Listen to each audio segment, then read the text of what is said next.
আসসালামু আলাইকুম রহমতুল্লাহ। আমরা দেখা যায় কারো নাম্বার সেভ করলে সেটা আমাদের ইমো অ্যাকাউন্টে অ্যাড হয়ে যাচ্ছে। তো এই সমস্যাটা সমাধান করবেন কি করে? আপনি যতই নাম্বার সেভ করেন কোনোটাই আপনার ইমোতে অ্যাড হবে না। তো আজকের এই সেটিংসটা দেখিয়ে দিব কি করে আপনি আপনার কন্ট্যাক্ট নাম্বারগুলো ইমো অ্যাকাউন্ট থেকে বাতিল করে দিবেন, কিংবা আপনি নাম্বার সেভ করলে সেটা ইমোতে অ্যাড হবে না। সাধারণত আমরা কাউকে নাম্বার দিলে তারা এটা সেভ করে নেয়, সেভ করার সঙ্গে সঙ্গে আমাদের ইমো অ্যাকাউন্টটা খুঁজে পেয়ে যায় কিংবা আমাদেরকে ইমোতে অ্যাড করে দেয়। তো সেটা আজকে থেকে আর করতে পারবে না। আমরা একটা সেটিংস অন করে দিলে সেটা আর করতে পারবে না। কিংবা আমি যদি কারো নাম্বার অ্যাড করে থাকি সেটাতে যদি তার ইমো অ্যাকাউন্ট ক্রিয়েট করা থাকে ওই ইমোটা আমার এই মুহূর্তে অ্যাড হবে না। তো খুব সহজভাবে দেখিয়ে দিব। তো তার জন্য কী করতে হবে? সর্বপ্রথম আমাদের প্রোফাইলে চলে আসতে হবে। প্রোফাইলে চলে আসার পরবর্তীতে এখান থেকে সেটিংস অ্যান্ড প্রাইভেসি অপশন পেয়ে যাব।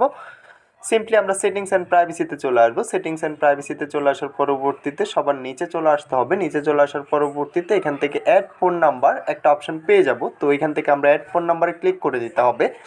আমি এখান থেকে অ্যাড ফোন নাম্বারে ক্লিক করে দিলাম। অ্যাড ফোন নাম্বারে ক্লিক করে দেওয়ার পর